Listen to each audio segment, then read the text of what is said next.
அன்பான தேவனுடைய பிள்ளைகளே, ஒரு ஊழியக்காரரை நான் பார்த்தேன். அவருடைய திருச்சபையிலே பார்க்கும்போது அவருடைய மனைவி இல்லை, 2 பிள்ளைகள் இல்லை, ஆனால் அவர் மாத்திரம்தான் இருக்கிறார். நிறைய ஜனங்கள் அவருடைய திருச்சபையில் இருக்கிறார்கள், அநேக ஜனங்கள் இருக்கிறார்கள், ஆனால் மனைவி இல்லை, பிள்ளைகள் இல்லை. நான் போவதற்கு 11 வருடங்களுக்கு முன்பாக சில மதத்தவர்களால் கண்ணெதிரே மனைவியையும் பிள்ளைகளையும் வெட்டிக் கொண்டார்கள். இரத்த வெள்ளத்திலே அந்த பிள்ளைகள் துடிதுடித்து மரித்தார்கள்.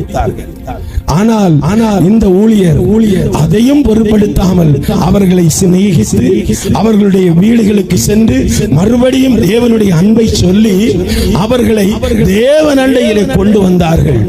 அன்பான தேவனுடைய பிள்ளைகளே, அவர்கள் அந்த ஆலயத்திற்கு வரும்போது, ஐயா எங்களை மன்னித்து விடுங்கள்,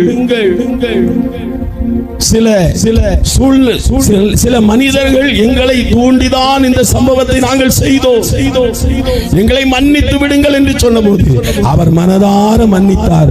ஆனால் அரசாங்கம் அவர்களுக்கு தண்டனை கொடுத்தது உண்மைதான். ஆனால் தன்னுடைய 2 பிள்ளைகளையும் மனைவியும் இழந்த அந்த சபையின் ஊழியர், அன்பான தேவனுடைய பிள்ளைகளே, அவர்களை மனதார மன்னித்தார். இதுதாங்க கர்த்தருடைய ஆவி.